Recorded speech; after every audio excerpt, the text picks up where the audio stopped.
ఈరోజు మనము మాట్లాడుకోవాల్సిన important air transplantation topic ఏంటంటే మామూలుగా ఎయిర్ ట్రాన్స్ప్లాంటేషన్ అయిన తర్వాత ఎటువంటి జాగ్రత్తలు తీసుకోవాలా అనే దాని మీద చాలామందికి అనుమానాలు ఉంటాయి. సో ఈరోజు మనము ట్రాన్స్ప్లాంటేషన్ అయిన ఇమ్మీడియట్గా ట్రాన్స్ప్లాంటేషన్ అయిన రోజు నుంచి 13వ రోజు వరకు 13th డే వరకు ఈ 13 రోజులు ఏం జాగ్రత్తలు తీసుకోవాలి, సో ఇంపార్టెంట్ టిప్స్ ఏంటి అనే టాపిక్ మీద మనం డిస్కస్ చేద్దాం. అసలు ట్రాన్స్ప్లాంటేషన్ అయిన రోజు నుంచి 13 రోజుల వరకు ఎటువంటి సమస్యలు ఉంటాయని ఫస్ట్ తెలుసుకుందాము. తర్వాత అది టిప్స్ ఎలా మేనేజ్ చేయాలి ఇవన్నీ. నెంబర్ 1 ఏంటంటే అందరికీ తెలిసిన విషయమే పెయిన్, నొప్పి ఎలా ఉంటుందనేది ఫస్ట్ తెలుసుకోవాల్సిన విషయము. సో రెండవది స్వెల్లింగ్ అంటే ముందు భాగంలో కానీ వెనక భాగంలో కానీ తలలో ఎక్కడైనా కానీ స్వెల్లింగ్, మామూలుగా ఎక్కువగా ముందు భాగంలో స్వెల్లింగ్ వస్తుంది రెండవది. మూడవది ఏంటంటే ఇచ్చింగ్, స్కాల్ప్లో మనకు ట్రాన్స్ప్లాంటేషన్ అయిన తర్వాత స్కాల్ప్లో ఇచ్చింగ్ వస్తుంది. ఇంప్లాంటేషన్ ఏరియాలో కావచ్చు, బ్యాక్ సైడ్ డోనర్ ఏరియాలో కావచ్చు ఇచ్చింగ్ వస్తుంది. సో నెక్స్ట్ ఏంటంటే స్కాల్ప్ నమ్నెస్, కొంచెం స్కాల్ప్లో మనకి ట్రాన్స్ప్లాంటేషన్ అయిన తర్వాత నమ్నెస్ అలాగే ఉండిపోతుంది అనమాట, అనస్థీషియా ఎఫెక్ట్ అలాగే ఉండిపోతుంది. తర్వాత ఇంప్లాంటెడ్ ఏరియాలో మనకి వైట్ ఫ్లేక్స్ లాగా కనపడతాయి. చాలామంది ఇదేంటని అడుగుతుంటారు, వైట్ కనపడుతుంది డాండ్రఫ్ అని. సో వైట్ ఫ్లేక్స్ లాగా కనపడుతుంది. ఇంకొంతమందికి బ్యాక్ సైడ్ రెడ్నెస్, ఎక్కడైతే మనం డోనర్లో హెయిర్ తీసుకుంటామో అక్కడ రెడ్నెస్ కానీ ఇచ్చింగ్ కానీ ఉంటుందన్నమాట. సో ఇవన్నీ కామన్గా కనిపించే లక్షణాలు ట్రాన్స్ప్లాంటేషన్ అయిన తర్వాత. ఇంకొన్ని లక్షణాలు ఏంటంటే డ్రై స్కాల్ప్ అంతా డ్రై అయిపోతుంది.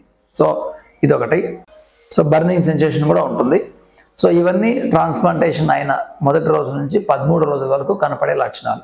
వీటన్నిటిని మనం ఎలాగ హ్యాండిల్ చేయాలి, దీని గురించి ఏమైనా భయపడాల్సిన అవసరం ఉందా, లేకపోతే ఇవన్నీ మేనేజ్ చేయాలంటే ఎలాగా, ఆఫీస్కి వెళ్ళాలంటే ఎలాగా, ఇవన్నీ మనం ఈరోజు ఇప్పుడు డిస్కస్ చేద్దాం. మొదట మనము పెయిన్ గురించి మాట్లాడుకుందాం. నొప్పి ఏ విధంగా ఉంటుందనే చాలామందికి ఉన్న సమస్య. యాక్చువల్లీ ట్రాన్స్ప్లాంటేషన్ అయిన తర్వాత నొప్పి చాలా తక్కువ ఉంటుంది. ఎందుకంటే ఇది ఎఫ్యూటీ మెథడ్ కాదు, ఎఫ్యూఈ మెథడ్లో మనకు స్టిచ్ కానీ కట్ కానీ ఏముండదు. అంటే మనం వెరీ మచ్ మేనేజబుల్ అని చెప్తాము. అంటే యాక్చువల్గా వాళ్ళ పనులు వాళ్ళే చేసుకోవచ్చు. ట్రాన్స్ప్లాంటేషన్ అయిన తర్వాత ఎవరు అటెండర్ అవసరం లేదు. సో వేరే వాళ్ళు వచ్చి హెల్ప్ చేయాల్సిన అవసరం ఉండదు అంటే మనం అర్థం చేసుకోవచ్చు. పెయిన్ చాలా తక్కువ ఉంటుంది, వెరీ మేనేజబుల్ అని చెప్పచ్చు మనం. అటని చెప్పి కంప్లీట్ పెయిన్ ఉండదని అనుకోవద్దండి, వెరీ మచ్ మేనేజబుల్, మీకు మీరుగా అన్ని పనులు చేసుకునేటట్టుగా ఉంటుంది. పెయిన్ గురించి భయపడాల్సిన పని లేదు. అది కాకుండా ట్రాన్స్ప్లాంటేషన్ అయిన తర్వాత మీ డాక్టర్ మీకు పెయిన్ కిల్లర్స్ కూడా ఇస్తారు కాబట్టి కరెక్ట్గా ఆన్ టైం పెయిన్ కిల్లర్స్ తీసుకుంటే ఆ నొప్పి కూడా మీకు ఉండదు. ఒకవేళ లైట్గా పెయిన్ ఉన్నా కూడా 3 to 4 days మ్యాక్సిమం ఉంటుంది, తర్వాత ఉండదు. సో పెయిన్ గురించి ఎటువంటి సందేహం పెట్టుకోవాల్సిన అవసరం లేదు ట్రాన్స్ప్లాంట్ తర్వాత. ఇప్పుడు ఈ సెకండ్ ప్రాబ్లం ఏంటంటే స్వెల్లింగ్. చాలామంది కన్సల్టేషన్కి వచ్చినప్పుడు కానీ లేకపోతే బయట చూసినప్పుడు కానీ చాలామంది అడుగుతుంటారు, మొత్తం స్వెల్లింగ్ అంతా ఫేస్లో అంత స్వెల్లింగ్ వస్తుందని, తర్వాత ఐస్లో కానీ స్వెల్లింగ్ వస్తుందని చాలా భయపడుతుంటారు. ఆ కొన్ని ఫోటోలు కూడా చూపిస్తారు, చాలా స్కేరీగా భయంగా ఉంటాయి అవి. యాక్చువల్గా చెప్పాలంటే కొన్ని టిప్స్ స్వెల్లింగ్ రాకుండా ఉన్నాయి. నెంబర్ 1, మీ డాక్టర్ గారు ఇచ్చే మెడికేషన్స్ ఖచ్చితంగా తీసుకోండి. నెంబర్ 2, కొన్ని సర్జరీ చేసేటప్పుడు మేము బ్యాండేజ్ ఇవ్వడం వల్ల కూడా మీకు స్వెల్లింగ్ రాదు. మూడవది ఏంటంటే మీరు ఇంటి దగ్గర చేయాల్సింది ఏంటంటే బోర్లో పనుకోకూడదు. సో సర్జరీ అయిన తర్వాత చాలామంది బ్యాక్ సైడ్ డోనర్లో మనం హెయిర్ తీసుకుంటాం కాబట్టి బ్యాక్ పడుకోకూడదని అనుకుంటారు. అది తప్పు. బ్యాక్ సైడే పడుకోవాలి. మీరు సైడ్ కూడా పడుకోవచ్చు కానీ బోర్లో పడుకోకూడదు. తల కింద పెట్టి బోర్లో పడుకుంటే బికాస్ ఆఫ్ గ్రావిటీ వల్ల మనకు కళ్ళు చుట్టూరు మన స్వెల్లింగ్ వచ్చి మీకు ఇబ్బంది కలిగజేస్తుంది, స్కేరీగా ఉంటుంది. ఒకవేళ స్వెల్లింగ్ వస్తే భయపడాల్సిన అవసరం ఉందా? ఎటువంటి భయపడాల్సిన అవసరము లేదు. ఎందుకంటే స్వెల్లింగ్ దానంతట అదే ఒక 2-3 రోజుల్లో వెళ్ళిపోతుంది. ఒకవేళ స్వెల్లింగ్ వచ్చిన తర్వాత మీరు తీసుకోవాల్సిన జాగ్రత్తలు ఏంటంటే ఐస్ ప్యాక్ తీసుకొని, మన ఫ్రిడ్జ్లో ఉన్న ఐస్ ప్యాక్ గుడ్డలో పెట్టుకొని ఈ ఏరియాలో మొత్తం మనం ఎవ్రీ 10-15 minutesకు 2-3 minutes పెట్టుకోగలిగితే స్వెల్లింగ్ దానంతట తగ్గిపోతుంది. లేదా మీ డాక్టర్ గారిని సంప్రదిస్తే కొన్ని మెడికేషన్ కూడా చెప్తారు. సో స్వెల్లింగ్ వచ్చి కళ్ళు తెరవలేనంతగా ఉన్నా కూడా భయపడాల్సిన అవసరం అయితే లేదన్నమాట. సో అది కామన్ అని భావించండి. నెక్స్ట్ మనకు మామూలుగా వచ్చే ఇంకొక సమస్య ఏంటంటే itching and burning sensation. Itching వచ్చినప్పుడు మామూలుగా చాలామంది స్క్రాచ్ చేస్తారు. ఆ విధంగా చేయొద్దండి. ఎందుకంటే ఫస్ట్ 13 రోజులు మనం అట్లా స్క్రాచ్ చేస్తే మనం గోక్కోవడం వల్ల గ్రాఫ్ట్స్ అన్ని బయటకు వచ్చే ప్రమాదం ఉంది. కాబట్టి జెంటిల్గా మనం పామ్తో ఈ విధంగా టచ్ చేసుకోవచ్చు, లేదంటే కోల్డ్ వాటర్ కానీ నార్మల్ సలైన్ కానీ దాని మీద వేసుకోవచ్చు ఇచ్చింగ్ వచ్చినప్పుడు. బర్నింగ్ సెన్సేషన్ కూడా అంతే. ఈ పెయిన్ కిల్లర్ ఏదైతే మీ డాక్టర్ గారు మీకు ఇస్తారో దానివల్ల బర్నింగ్ సెన్సేషన్ తగ్గిపోతుంది. సో ఇచ్చింగ్ బర్నింగ్ సెన్సేషన్ ఎవరికైనా ఉంటే దానివల్ల ఎటువంటి ఇబ్బంది లేదు. అది వన్ ఆఫ్ ది లక్షణం అనమాట. ఒక ట్రాన్స్ప్లాంట్ అయిన తర్వాత చాలా మందిలో కలిగే ఇది కాబట్టి దాని గురించి పెద్దగా ఇబ్బంది పడాల్సిన అవసరం అయితే ఏం లేదు. ఇంకొద్దిమంది అడుగుతారు ఏమంటే, చాలామంది 3rd 4th డే ఇంప్లాంటేషన్ తర్వాత ఫొటోస్ పెట్టి ఇక్కడ వైట్గా ఉంది ఏంటది అని చెప్తారు. సో మనం ఇంప్లాంట్ చేసిన తర్వాత 3rd 4th డే మనకు ఇంప్లాంటెడ్ గ్రాఫ్ట్స్ తెల్లగా వైట్గా కనపడతాయి. సో అది యాక్చువల్ గ్రాఫ్ట్సే. దానివల్ల ఎటువంటి ప్రమాదం కానీ ఏం లేదు. చాలామంది డాండ్రఫ్ అనుకుంటారు. డాండ్రఫ్ ఏం కాదు, అది మనం ఇంప్లాంట్ చేసిన గ్రాఫ్ట్స్ మనకు ఆ విధంగా కనపడతాయి కాబట్టి అది నార్మలే. సో అది ఏ ట్రాన్స్ప్లాంటేషన్ అయినా 1వ రోజు నుంచి 13వ రోజు వరకు మనకు అలాగనే కనిపిస్తుంది. సో దానివల్ల వరి కావాల్సింది అయితే ఏం లేదు.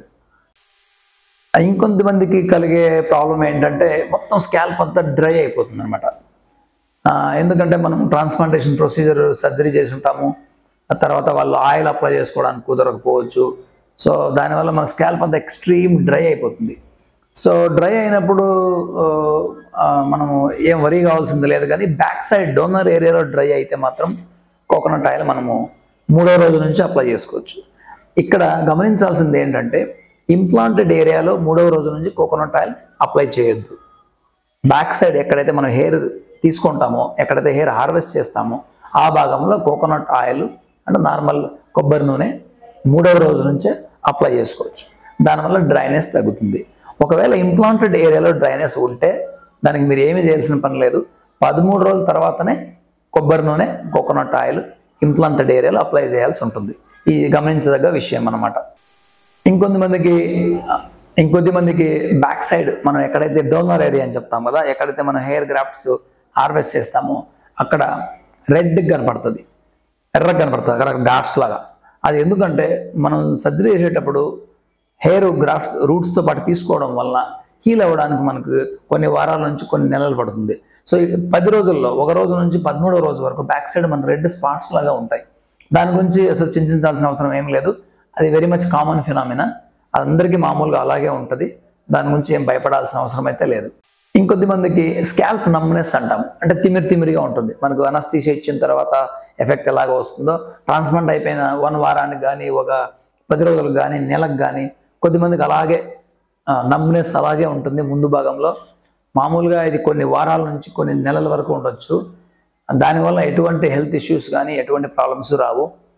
సర్జరీ చేసిన వాళ్ళకు, సర్జరీ చేయించుకున్న వాళ్ళు ఆల్మోస్ట్ 80 to 90% ఆఫ్ ద పర్సన్స్కి ఈ నమ్నెస్ ఈ భాగంలో, ముందు భాగంలోనూ మధ్య భాగంలోనూ కొన్ని వారాల నుంచి కొన్ని నెలల వరకు ఉంటుంది.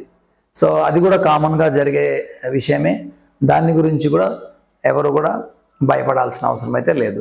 సో ఇవన్నీ ఇంతవరకు మాట్లాడుకున్న కామన్ ప్రాబ్లమ్స్, దాని సొల్యూషన్స్ ఆల్మోస్ట్ అందరు పేషెంట్లకి ఉండొచ్చు. ట్రాన్స్ప్లాంట్ చేసుకున్న వాళ్ళందరికీ అలాగే ఉండొచ్చు. దానిపైన ఏదైనా ఇబ్బంది కలిగినప్పుడు ఇమ్మీడియట్గా మీ డాక్టర్ని సంప్రదించి లేకుంటే వాట్సాప్లో ఫోటోలు పెట్టి సలహా తీసుకుంటే మంచిది. సో ఇవన్నీ కాకుండా సాధారణంగా ట్రాన్స్ప్లాంట్ అయిన డే 1 నుంచి డే 13 అంటే 1వ రోజు నుంచి 13వ రోజు వరకు మీరు తీసుకోవాల్సిన జాగ్రత్తలు ఏంటంటే, డాక్టర్ గారు చెప్పిన విధంగా వాళ్ళు ఇచ్చే వీడియోస్ ఆధారంగా ఎవ్రీడే హెయిర్ వాష్ చేయాలి. చాలామంది ఫస్ట్ 1 వారం వరకు హెయిర్ వాష్ చేయరు, అది పొరపాటు. నెక్స్ట్ డేనే, సెకండ్ డేనే మీరు క్లినిక్లో మీకు హెయిర్ వాష్ ఎలా చేయాలి చూపిస్తారు కదా, అదేవిధంగా ఎవ్రీడే ఒక్కసారి హెయిర్ వాష్ కంపల్సరీగా చేయాలి. ఇది ఒకటి.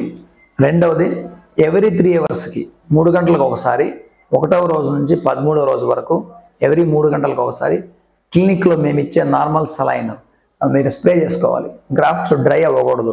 ఎక్కడైతే మనం ఇంప్లాంటేషన్ చేసామో ఆ భాగంలో డోనర్లో బ్యాక్ సైడ్ అవసరం లేదు, ఇంప్లాంటెడ్ ఏరియాలో ప్రతి 3 గంటలకి స్ప్రే చేసుకుంటే గ్రాఫ్ట్స్ చాలా బాగుంటాయి, గ్రోత్ బాగా వస్తుంది.